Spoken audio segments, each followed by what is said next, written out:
right. Well, good evening to everyone, and welcome to our Wednesday night Bible study here at Calvary Baptist Church. Tonight, we will actually be having what we call our critical conversation panel discussion.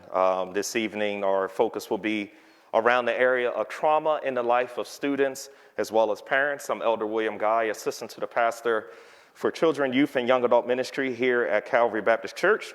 Have with us our guest panelists, Dr. Jocelyn Brown. She is the Supervisor of Equity, Wellness, and Culture at Capital School District. Thank you for joining us.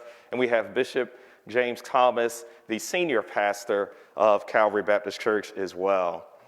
We have our live viewing audience. That's what it feels like. It's like a live viewing audience and everything. But we certainly thank everybody that has joined us here in person, as well as those that have joined us online. As we always do for our Bible study towards the end, we'll open it up for any Q&A. Again, the focus tonight will be around trauma. So trauma in the life of our students, trauma in the life of parents. We'll talk about staff as a little bit as well. But, I mean, if you have questions or conversations in regards to trauma in the life of, maybe you have experienced trauma, maybe or someone close to you have experienced, and you have some questions, if you're here live, remember you can ask our media team. They can write down a question. I'll pull it up here. And we can address those questions. Or if you're online, you can certainly put those questions in our chat, and we can discuss it as well. So I'm excited about this conversation here. And again, Dr. Brown, Bishop Thomas, thank you for being a part of this panel discussion. We had a wonderful conversation in the office, and we'll probably touch on some of those things tonight. Very passionate. I think all three of us are passionate about trauma. So let me just kind of kick it off, and then Dr. Brown, I'll kind of ask you a question, and you guys just go for it, and we'll just flow through it. So I recently came across this infographic as I was taking one of my classes, and it's dealing with adverse childhood experiences. They call it ACEs. This was created by Robert Wood Johnson Foundation, and the foundation shared this, that childhood experiences can have a tremendous effect in various ways throughout a person's life. And so I wanted to see if we can go ahead and start off our conversation discussing kind of sort of these three areas of abuse, neglect, and then household dysfunction. And so Dr. Brown, if you can get us started, you know, if you can start off really kind of a conversation in this area of just abuse and neglect and in the life of a student, and then even the impact that may have, or even the impact that you've seen in the life of our students. Right, so the study you're referring to, the ACEs study, was done in the 90s by Dr. Vince Felitti and Dr. Bob Anda, who were part of Kaiser Permanente and the CDC. And they worked with 17,500 adults on actually a weight loss study. And what they realized were these adults weren't losing weight, or they were gaining the weight back, or having serious medical issues. And when they dug a little bit further, they found that the individuals who participated in the study had experienced adverse childhood experiences, or ACEs. And so what they discovered was that exposure to ACEs dramatically increased your likelihood of experiencing 7 out of 10 of the most deadly diseases. COPD, stroke, heart attack.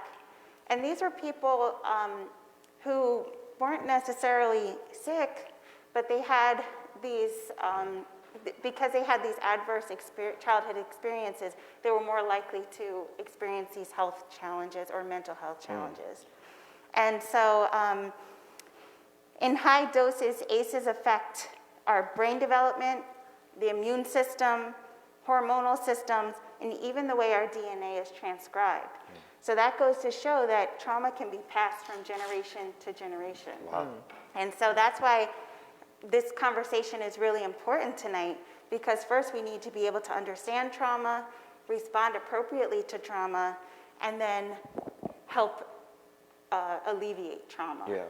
So what happens to a child who's experienced abuse or neglect is that certain parts of their brain are activated that causes hormones to flush the brain, cortisol and adrenaline. And cortisol and adrenaline in high doses is corrosive to our brain. And so it really impacts the way the brain develops. In addition, the lowest part of our brain, the brain stem, the most primitive part of our brain, that responds to fear, it responds when we don't feel safe. What happens is this part of the brain is activated and the thinking part of our brain is shut off. So we're constantly in reaction mode, scanning our environment, ensuring that we're safe, and we're never really in our logical thinking part of our brain. So what happens is the survival part of our brain is overdeveloped, and then the thinking part of our brain is underdeveloped. So you can understand how that impacts the way our children show up in our classrooms at times. And teachers need to understand this so that they can respond in a trauma-sensitive, a nurturing, and trauma-responsive way. So abuse and neglect can have long-lasting effects on the brain, but trauma is reversible too. Yeah. The impact of trauma is reversible. And the antidote to trauma is connections. Feelings of safety, belongingness, and feeling connected to other safe and predictable adults. Wow, that's interesting. I think, and thank you for being here, because Yeah. I do think as well this is an important conversation. But just for the context and for those of us who may not understand the clinical side of it, if you will, give us a functional definition for trauma. Define what it is functionally so that we can all kind of understand what trauma is.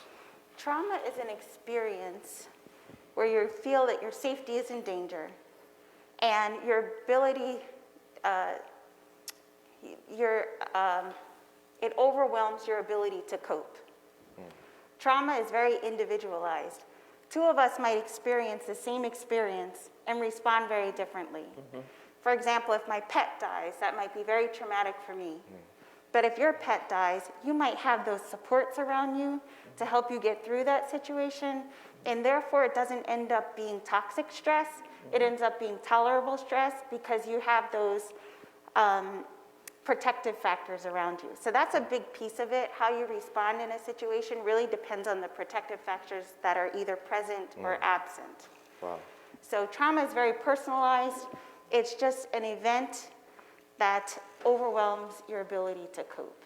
So it speaks to our coping capabilities. Our coping capabilities, so those tools that we have in our toolkit to get through those stressful situations, and also the support we have around us. Because if I feel overwhelmed, then maybe somebody around me can provide me with support that I can't provide myself. Okay. And I'm glad you brought that part out, because I think we'll talk about it a little bit more a little later on, but how important those support systems are. The community, the village, that whole idea that we need those kinds of things to help us get through those traumatic things, those things that have the ability to overwhelm us and to drive us to, oppositional behavior, violent behavior, all those kinds of things. And I'm sure we'll get to that, because you're our clinical expert tonight. So we're going to lean heavily on understanding all of this kind of thing. I'm in good company based on our previous conversation. So here's something and you were talking about the DNA, how trauma or what is experienced through the development can shift or change our DNA. So sometimes we think different health issues or health concerns may come through generational things, but you talked about how trauma can also impact our health.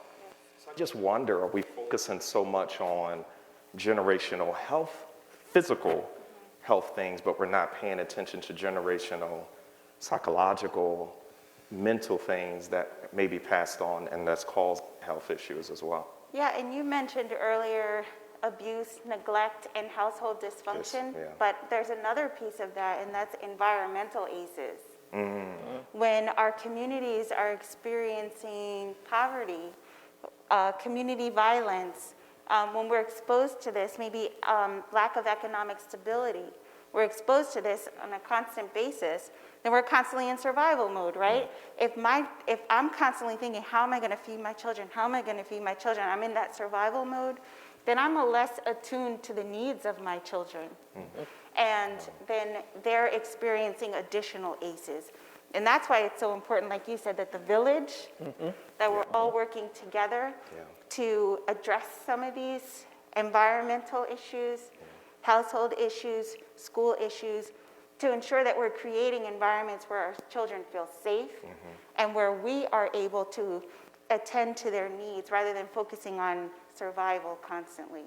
So, you know, to answer your question about intergenerational trauma, you know, how I learned to respond to a situation, I'm modeling that for my children. Yeah. And, you know, like when we think about, you know, we could take this all the way back to slavery. And some of the issues that we're experiencing today have been passed down from generation to generation to generation and are a response to things that our ancestors experienced hundreds of years ago. Yeah. And we still live with that trauma today. And unless we're aware of it and the resources that we have to be able to address some of those things, then we're going to continue to pass those things on to future generations. You know, you use a very interesting, you said something very interesting that I don't think a lot of people realize, and that is how trauma can be passed on. That's real interesting, because usually when we think about trauma, we think about something that has happened directly to us. But rarely are we thinking about it in terms that it's passed on. So it is possible for us to be dealing with some stuff that we're not sure where it came from. That's right. So, but we're having these reactions and these feelings and these behaviors, but we're not sure why. That we're not sure why we're having them. Well, sometimes when populations are marginalized and you're constantly faced with discrimination, or you're constantly faced with, you know, being turned down from this job, or being treated, you know, followed in the store, or being treated however you feel is unfair, then that marginalization is an additional ACE. It's another trauma that we internalize. So the systems around us sometimes contribute to that trauma. And we need to be aware of the systems. We need to learn how to dismantle some of those systems, or at least have allies that are willing to place themselves in places where they can help us to dismantle some of those systems before we can get past some of those traumatic experiences that we don't even know where they came from, or why we're feeling this way, or or what. But it's built in the system. Yeah, I think church language would be, you know, fighting demons. That's the church language. Generational curses, fighting demons, rebuking the devil. You know, those kinds of things. And so a lot of times we don't understand. Yeah, we didn't realize we were talking about trauma when we were saying those things. Exactly. We just now know what we're dealing with and how to identify it better. So yes, that's good. That's good. Wow, this is good. So Bishop Thomas, can you talk about household dysfunction and how that can impact a student's life, an adult's life, but that area of household dysfunction? I think that it's important to know that the family is probably the single most important influence in a child's life. That's where we are supposed to get security, our identity. That's how we learn our values, all of those kinds of things. And so I think the single most important influence is the family unit. It is the family. And so when you think about how an individual learns their sense of self, how they get a foundation for the rest of their life, that foundation again includes those values, the development of your moral code. Parenting styles play a whole lot into that. Then imagine if the family unit is supposed to be those things. If it's supposed to be the place where we have security and identity and we learn our values and it becomes foundational for us. Imagine what happens when that environment is bad. Right. When that environment is toxic, if you will. When that environment is neglectful, when children have to deal with the rigidity in that household, alcoholism, abuse, all of those kinds of things, how it disturbs what should be a smooth functioning, if you will, but it leads to this whole constant conflict, fights, arguments, all of those kinds of things. And so I think when you talk about household dysfunction and how it impacts the life of a student, when our students are coming from unhealthy environments, it's going to affect identity, it's going to affect security, it's going to affect the development of their value system, it's going to affect, their whole foundational system. Yeah. And so now you have children who are all over the place. Yeah. You have some who are toxically people pleasers. And we understand that that's not always good. It's never really good, but that's certainly not good. We also understand children living with shame, living with guilt, not made to feel like they're living up to a particular standard when it's unreasonable, or it's not in their capacity to go there. Being perfectionist and then not being able to achieve the perfection that's being demanded of them. Being responsible for other people while neglecting themselves. And so you end up with this looking for love in all the wrong places kind of scenario. So when we talk about those household dysfunctions and how they impact the student lives, it can truly be a whole dismantling process.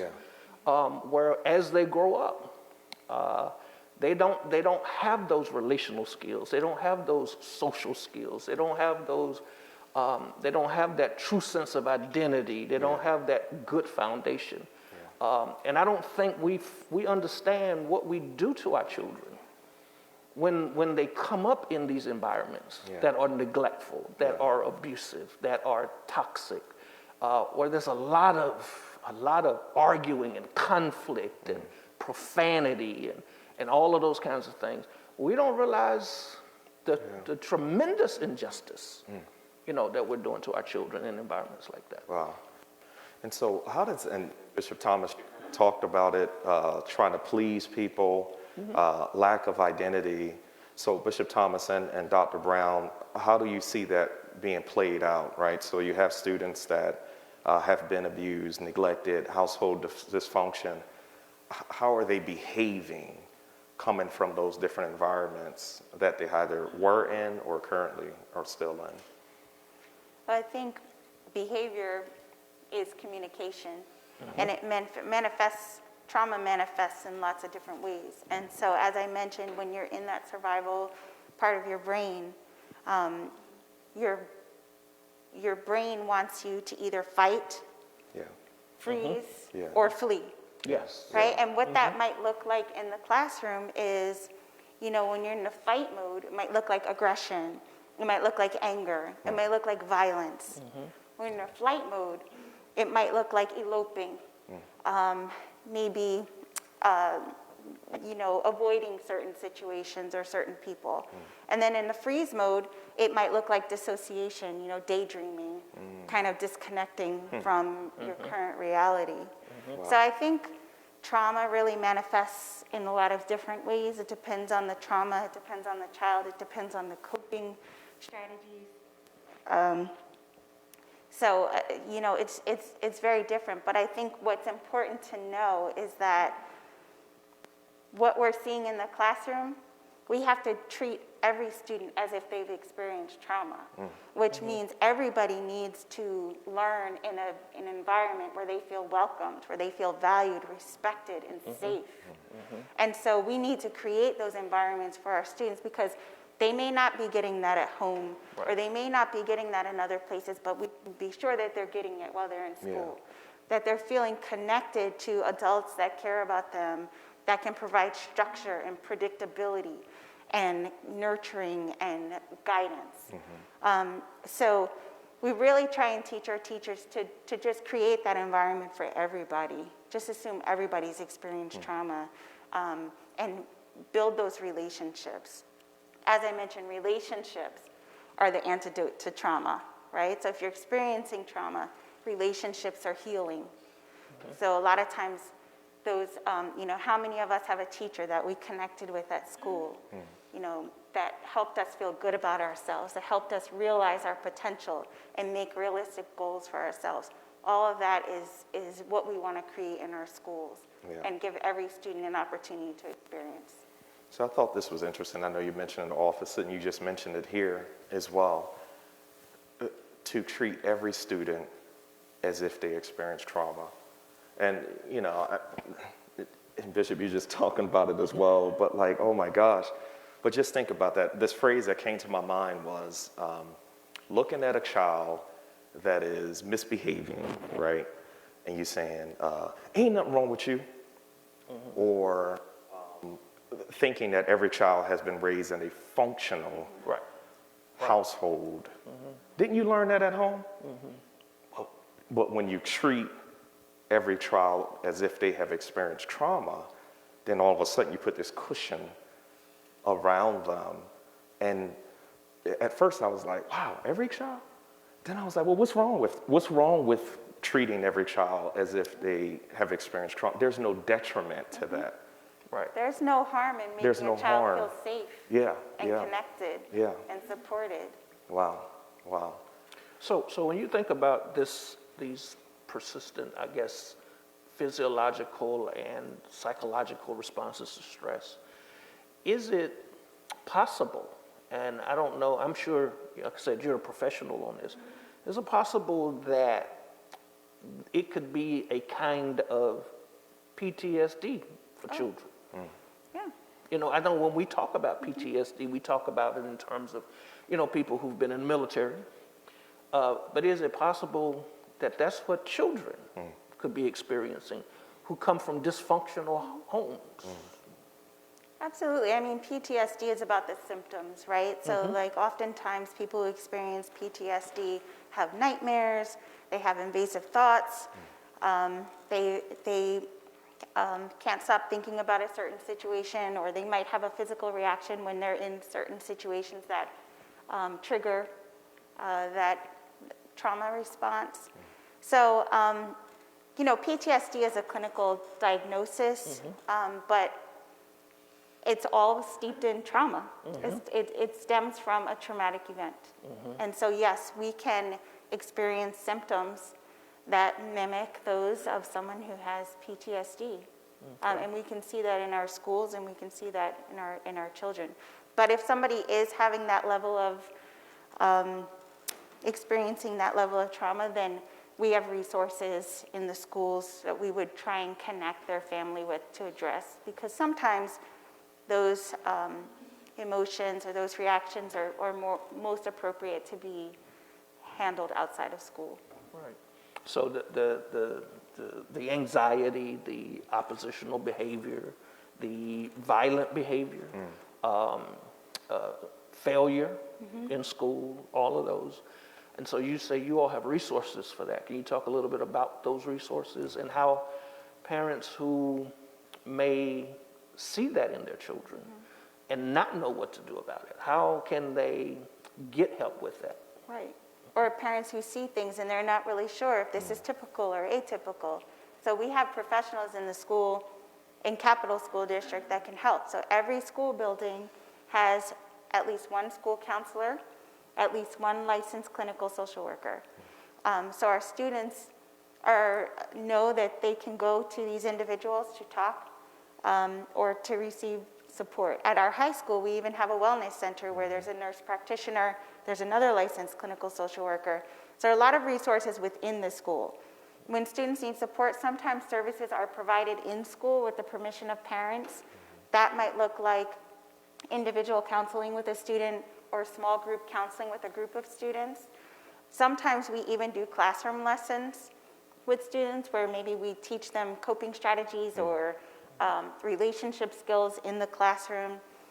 For students that need more intensive support, our school-based mental health team members can make referrals to outside community members based on the needs of the individuals. And we even have outside agencies that come into the schools sometimes and provide counseling and different support in the schools.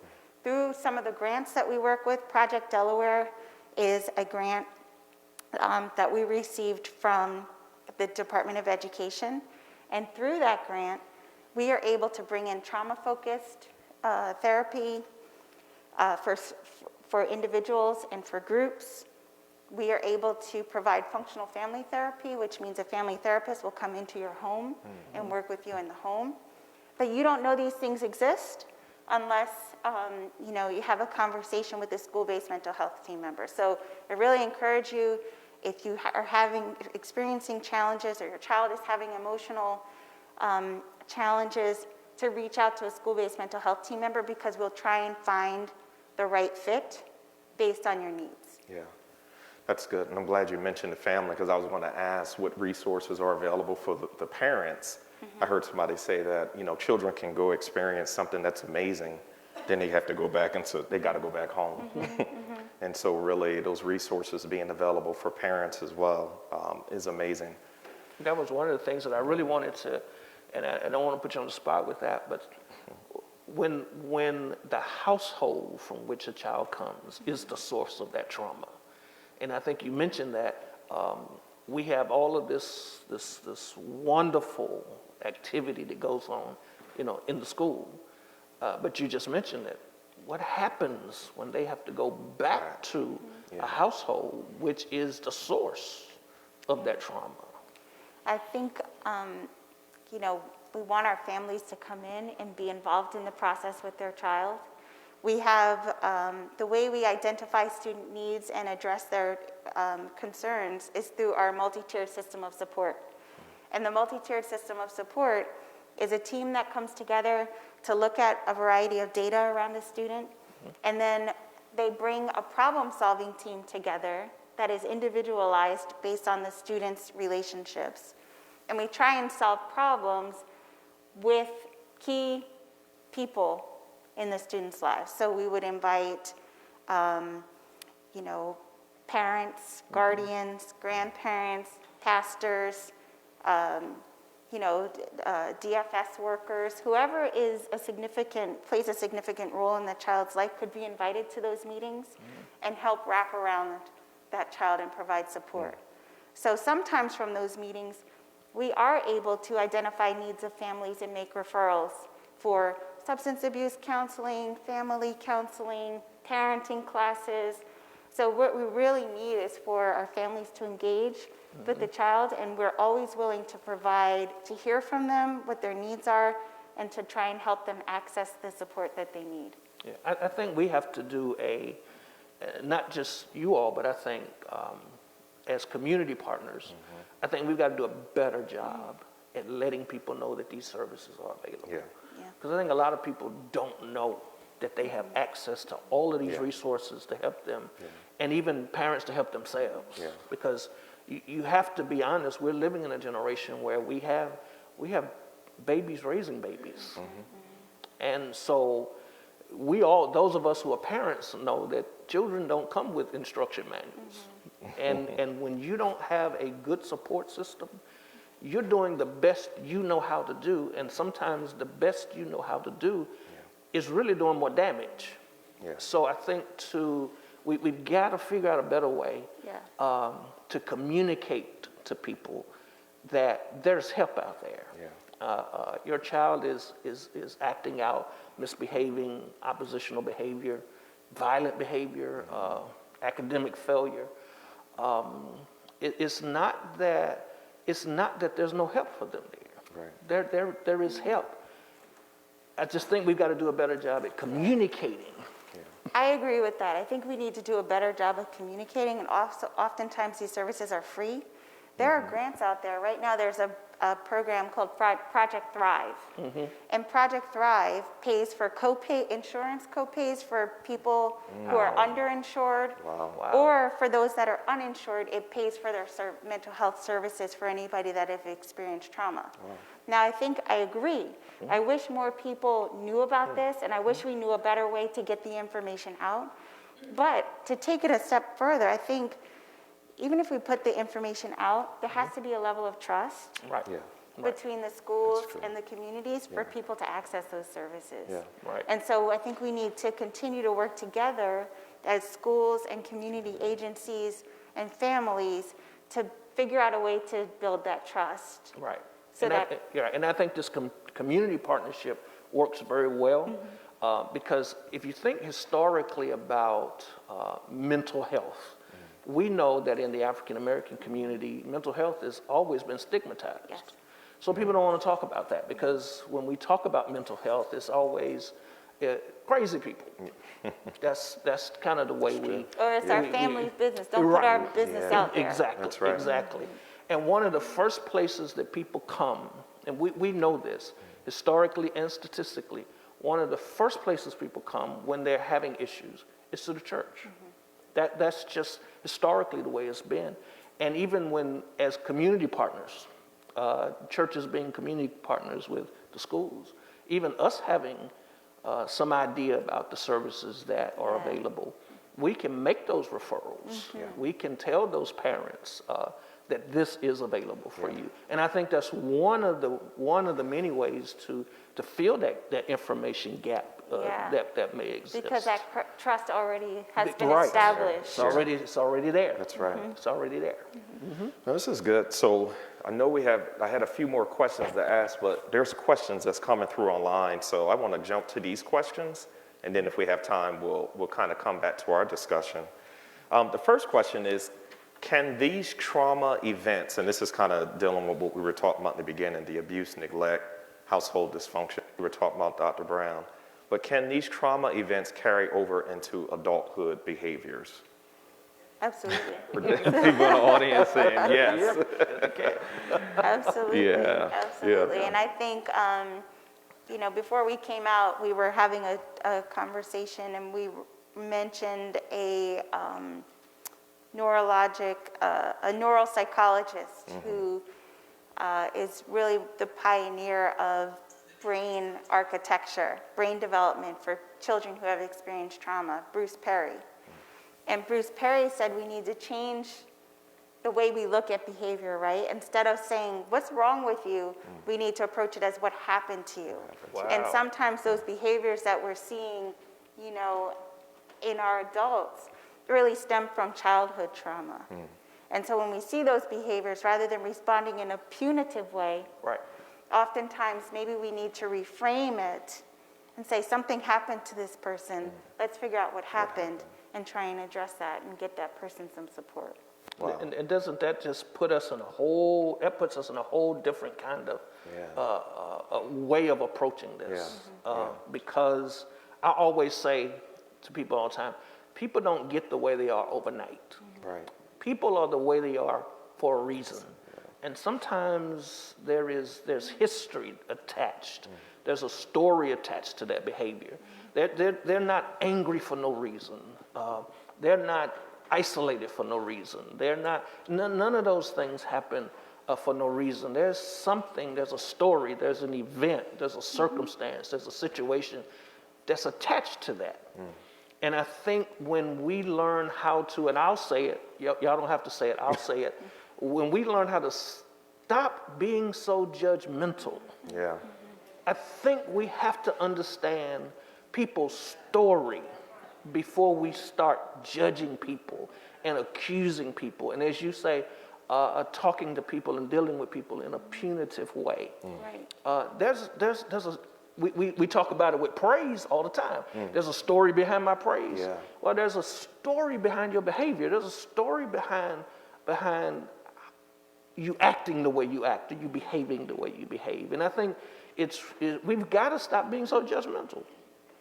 I will say it, and I'll say it, and I won't take it back. We have to stop being so judgmental of people. And punitive. And one thing we're looking at in the schools is how we respond to behaviors. Right. And responding in a more restorative way. Having people understand the impact of their behaviors on others. Having them take responsibility for their actions and how other people felt. And building community and relationships. And then that way we support one another and we guide one another rather than judge one another. So, but I was having a conversation with one of our partners that we do equity work with through Rowan University, and we were talking about restorative practices. And she made a really good point. She said, in order for restorative practices to work, there needs to be a relationship that they care to restore. So it all boils down to relationships. And like you said, rather than responding in judgment, respond in curiosity. Right. That's good. Right? And that can just change the whole story. The whole story. It's like reconciliation. We always talk about reconciliation, but we have not dealt with what caused us to be divided in the first place. And so you can't, if you bring something together and you have not dealt with what divided it in the first place, then is it authentic reconciliation? And I think the same thing happens with what we're talking about here. I think we have to understand that people got where they are some kind of a way. They didn't wake up one day and be mean and or evil. Or deceptive, or whatever language you want to put to it. They didn't wake up like that. They got there some kind of way. And I think we have to get back to what it really means to be a community, and that is to be concerned about people. Just be concerned about, not be nosy. You don't need to be nosy, but you can be concerned. And when people find, again, I go back to the church. The church has historically been that trusted place where I can come and share my darkness and be able to get some kind of guidance. And I have to say it, not everything can be prayed away. And that doesn't mean that prayer doesn't work. That's right. But faith without works is dead. Everything can't be prayed away. Some things need counseling. And I think even in that area, because people think negative about that. They think negative about, I tell people all the time, I have a therapist. And I say it, and you think whatever you want to think. Because we all need somewhere to go to deal with the stuff that we've grown up with, that we've encountered, that the historical, generational trauma that we've dealt with. That's so good. So these questions popping through, I think, as people were in the room and people online, so this is really good. What can be done to detect these behaviors to provide help? And I think this is kind of our beginning of our conversation where we were talking about abuse, neglect, and then household dysfunction. So what can be done to detect these behaviors to provide help? I guess alertness or awareness. How can we increase our alertness or awareness so that we can see people that actually need help? I think, I'm thinking about this from the perspective of a school. Our staff is trained to identify risk factors that might indicate that a student might be being harmed. And we are mandated reporters. It's not our responsibility to investigate, but it's our responsibility to report if we feel that a child is being harmed in any way. Our school-based mental health team members are trained in crisis response, so they are able to assess a situation to determine if a child is likely to harm himself or harm somebody else, and they know how to respond in those situations in order to get the child help. But again, I think it goes to relationships. When teachers notice that a child is behaving differently, or just picking up on those signals when you know somebody, and when you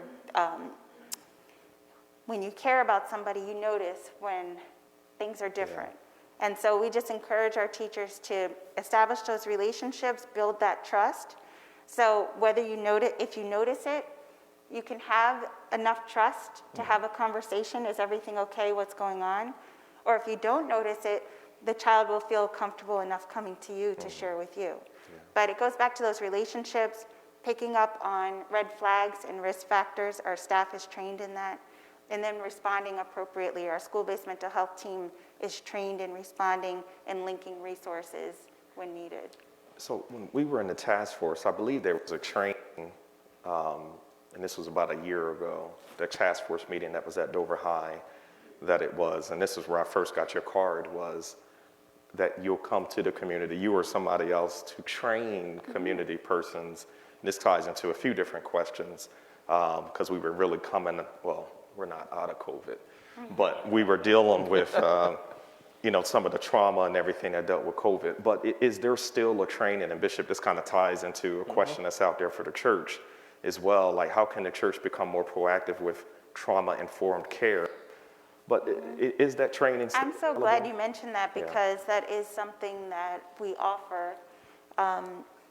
My partner, Sonia Sangi, who is from Project Delaware that I mentioned earlier, she and I have been trained by the Department of Education to do a training on brain architecture.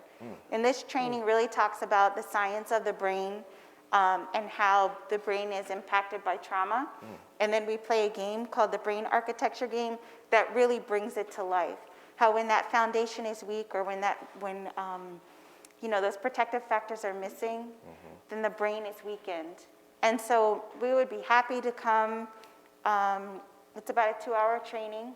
It's free. And part of our goal is to get out into the community and share that training. So we'd be happy to come do that anytime.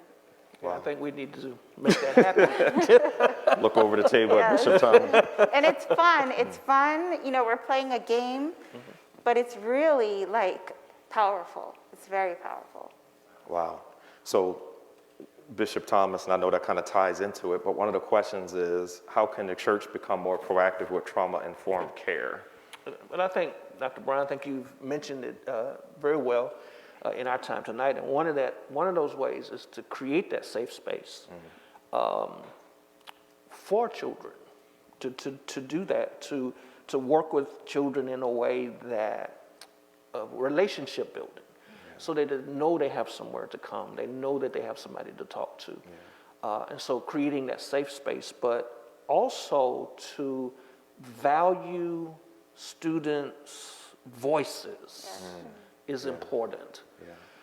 We need to hear what you're saying and not judge what you're saying. Not make assumptions about what you're saying, but hear it. One of the things they teach us to do in clinical pastoral education is to sit with people in their pit. We're so quick to fix something when we don't know what we're fixing. We're so quick to assume that we understand what's happening or what's going on, and we're not. And so I think we need to learn how to do a better job at listening, because I need to hear where you are. I need to hear what's going on, and I need for you to know that you can share it with me, and I not judge you. And I think that's a paradigm shift, right? Because how many of us were raised to be seen and not heard? Right. We didn't have a voice. Don't talk back to me. Right. I didn't ask you, know. So that's a paradigm shift. And that's a shift that we're also trying to make in this school, provide opportunities for students to have input into decisions that directly impact their learning and their lives. Exactly. Instead of making decisions and doing it to you, why don't we involve you and give you a say, right? Because then you feel connected, you feel valued, you feel like you matter. And you feel like it's safe enough to disagree and to have a different opinion, because who knows your experience better than you? That's right. So we need to create opportunities for students to have voice. And that's something that we're beginning to talk about, but I think it's uncomfortable for adults sometimes. Yes. To be questioned or, to not have all the answers. But that's something we're working towards, because that is important. You need to feel empowered to be able to share your voice, to have some agency and input into situations that directly impact your life. Right. And people are not always interested in you fixing them. Sometimes people just want you to hear them. Right. Not fix them, hear them. Or maybe what you have to offer isn't right for me, but I know what I need. Right.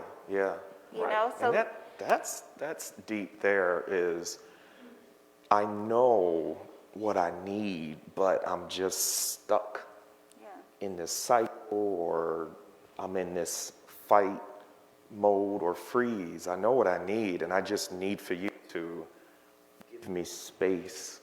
Or teach me, me, how to yeah. access what I need. Yeah. And that's what we're trying to do with our students, is teach them how to advocate properly, right? Like how you approach a situation is important, and who you talk to and how you talk to them and what you prepare to bring to them. Our students don't just innately know how to advocate, so we need to teach them. When maybe there's a new club that you want in your school, or a new class that you want to learn, or the curriculum is not something that you identify with. How can you voice that? What research do you need to do? What data do you need to collect? Who do you need to talk to who has influence and who can make decisions? And how do you approach them? When do you approach them? These are things we need to teach our children, because those don't only help them in the moment, but those are critical life skills that they will use when they're adults to impact change in their communities. Wow. Right. So somebody said, back in the day, you know where we're going, right? Y'all were already talking about it, Right. how we were raised. But back in the day, the big statement was, what happens in this house stays in this house. So what happens when a person has trauma and then compounded trauma continues, but that person is just quiet because of their upbringing?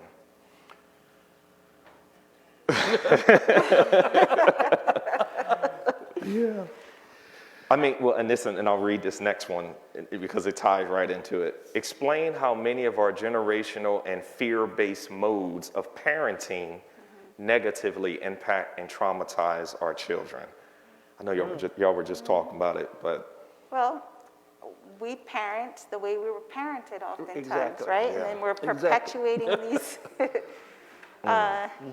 situations, and just teaching our children to cope, maladaptive coping strategies. So, it's tough when our families are saying, what happens here stays here, and that makes sense. I mean, we need to teach our children what's appropriate to share, when it's appropriate to share, who it's appropriate to share with. But we need to create those safe spaces for our children. You mentioned that you see a therapist. A therapist always starts off a session saying that everything you mention here is confidential unless you tell me that you want to hurt yourself or hurt somebody else. Yeah. And making it okay, create safe spaces where you can share that here. Make sure you're engaged so that you're creating situations where your child feels comfortable coming to you and sharing with you. But I think just helping your child understand when it's appropriate, creating those spaces where they can share. I want my child, if he can't come talk to me about something, I want to know who else he can talk to about it. That's so true. Right. I don't want him to talk to Joe Schmo about it. Right. When you have an issue and you don't feel comfortable coming to mommy, you can go to so-and-so. Yeah. And so just kind of create those safe spaces and have conversations, build those relationships with your children so they know who those safe people are around them that they can go to and talk to. Yeah. Wow. So 2 more questions in here. Can you talk about the trauma of COVID's impact on households? I'm sure y'all both probably can talk about it. Y'all, everybody, Anybody experience any trauma due to COVID? It's funny because people talk about how, COVID is a universal trauma. COVID wasn't bad for everybody, right? Like for some people, they made more money during COVID. They didn't have to pay their student loans during COVID. You got to spend a lot of family time because your family is a functional family during COVID. So we can't assume that COVID, it just ruined everybody's lives. For a lot of people, it was very, very hard. Right. And it's very unique to whatever the situation is that they experience. Some people felt isolated. A lot of our youth and our adolescents felt isolated. They couldn't connect with their peers. We find that our students, last year in particular, weren't really at the level we expected them to be with social skills. Yeah. Because they had been so disconnected for almost 2 years. They weren't interacting with their peers. And that we understand now like how critical that socialization time is for our youth. So some people were impacted in that way. Some people experience learning challenges, right? And now when they're back in school, we're noticing that there are these gaps or unfinished learning that occurred. And now we have to figure out how we're going to make adjustments to catch up these students. My son did kindergarten virtually, and now he's in 2nd grade, and my 5-year-old is reading better than my 7-year-old.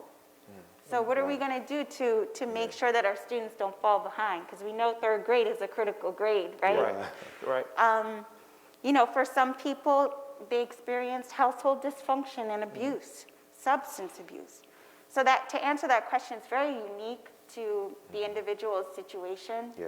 Some people had a very difficult time during COVID. We noticed that calls to DFS for child abuse declined during COVID, right? Because we know that our teachers are the ones that pick up on these signs oftentimes, and they're the ones making the calls to say, I'm concerned about this child, can you investigate? But our children were That's true. in these environments, and no one was there to notice or to respond. So people were impacted by COVID in a lot of different ways, and what we're trying to do is build relationships at school, get reconnected as a community. I can tell you this year it already feels better. Being able to work systemically to identify the needs of our students and make sure that we're aligning resources based on those needs, because we don't know what everybody's experience was during COVID, but we're going to do the best we can to identify those needs now and align those interventions and resources so that we can recover. And I agree, COVID was bad. It continues to be bad. But it did force us to do things different. It forced us to rethink some things. I know even in church, it did, because we were always used to having people. And then we went through this period of time where, we were having church like church was full, but nobody was here, you know. That's right. But we learned that the technology that we used to demonize, we appreciate now. Yes, yeah. We used to talk about how the devil was in the technology, but now everybody appreciates the fact because I can still have the experience, but I just have it virtually. So I think it also caused us to rethink some things, to put some things in place that we didn't think we needed. Right. I agree. We're able to connect with more of our families now when we can have an IEP meeting via Zoom during a parent's lunch break. Or we can have conferences in the evening via Zoom, and you don't have to find childcare. Right. So in some ways, there are parts of this that I think we'll continue to have in place that will help us to connect. In so many ways, technology made us feel disconnected, but in some ways, it actually did bring us together. I agree. Yeah, it was amazing. As one of our kids was preparing for, the next school year, here we are, Zoom session with their counselor, and walking through the classes and all of that, or some kids not doing too good in school, meeting with their school teacher and having that. But you're right, a few years ago, it would have been parent-teachers conference in person, going to the school and everything as well. So that, and if you can't make it, you're trying to find those slots and everything as well. Wow. There was another question that I had, but I want to jump to this last one that we do have that's coming in as we're headed towards the end.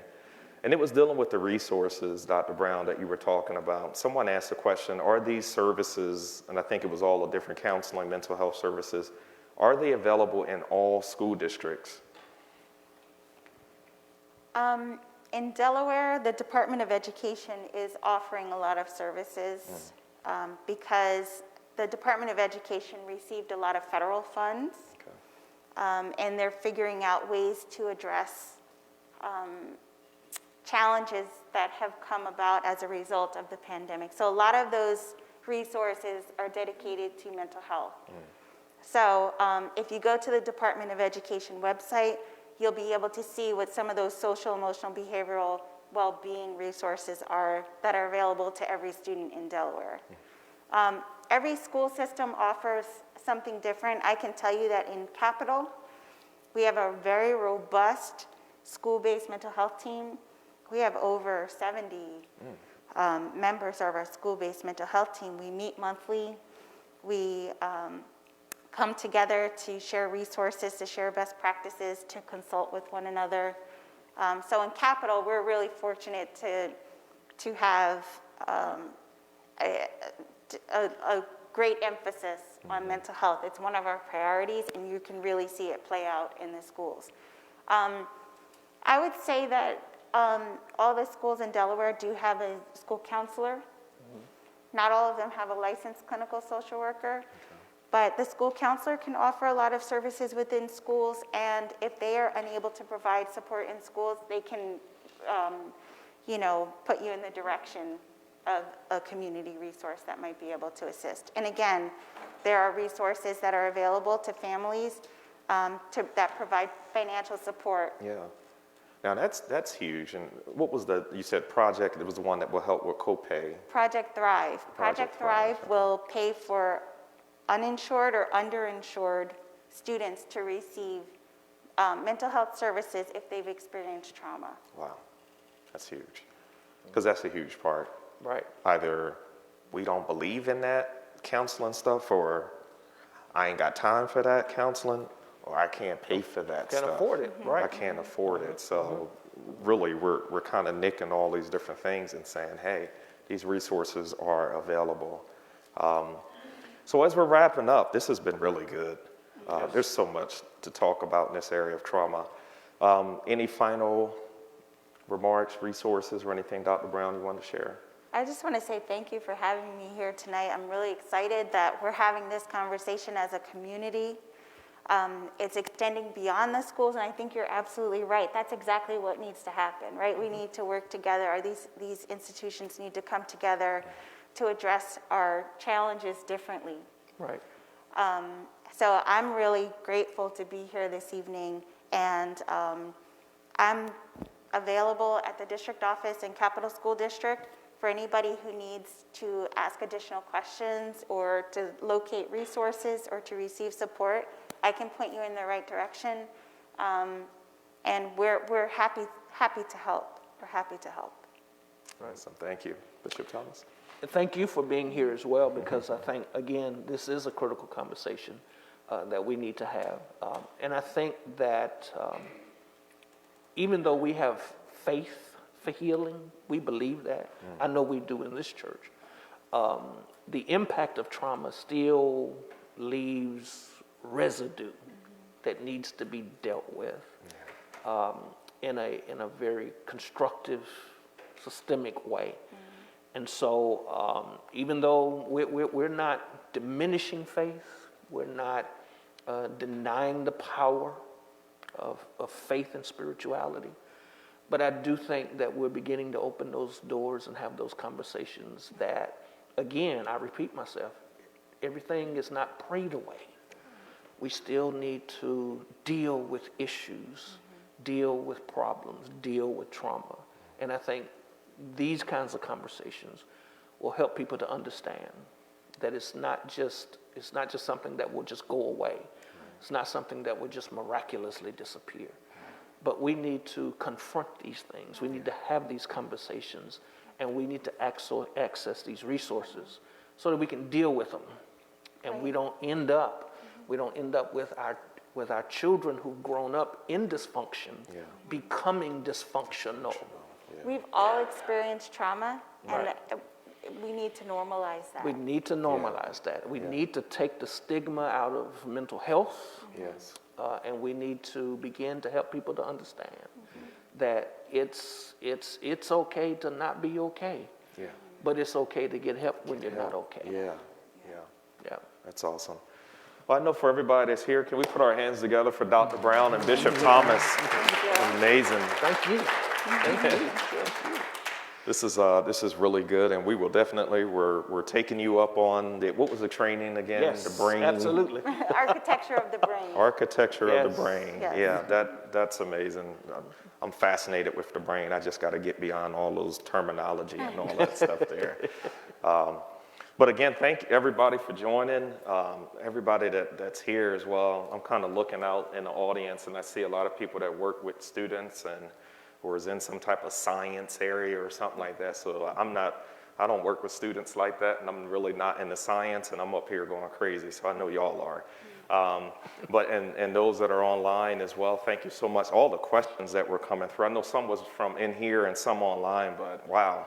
I mean, they were just like popping through as we were going through, and they tied. And so thank you guys for being here with us tonight. So each quarter, I think the way it's flowing is we're having prayer. You know, we do Bible studies, and then we'll have like a night of prayer, focus on something, and then that next Wednesday is some type of critical conversation that we're having. So we're going to keep it going. Yeah. Bishop Thomas? I think this is good. This is good, and we want to keep this up because we want to make sure that we're meeting your needs holistically. We don't just want to be heavy on spirituality and then lacking in some of the other areas of life. So we want to be able to meet whatever that need is, whether it's a spiritual need, whether it's a mental health need, whatever that need may be. So that's why we've kind of restructured what we do on Wednesday night to be able to do that. So thank you, Elder Guy, for kind of being the logistic person for putting this together. We certainly appreciate it. Let's thank God for him as well tonight, if you will. Thank you. So we appreciate that, and thank those of you who joined us in person and those who've joined us in our Calvary Everywhere space. We certainly appreciate you for sticking with us and walking with us as we try to do some things differently in order to be a blessing not just to this community of faith, but to the community of faith, the larger community of faith. So we appreciate that. So let's have a word of prayer before we go tonight. And Father, we thank you for this day. This is the day you've made. We'll rejoice and be glad in it. Thank you for the time that we've had together. We pray, God, that you will bless this conversation to not end here, but that somebody will carry these words and the advice and the direction that's been given tonight. Somebody needs help. And God, we want to thank you for helping us to create a space where when people need help, they can get help, and that it's okay to ask for help.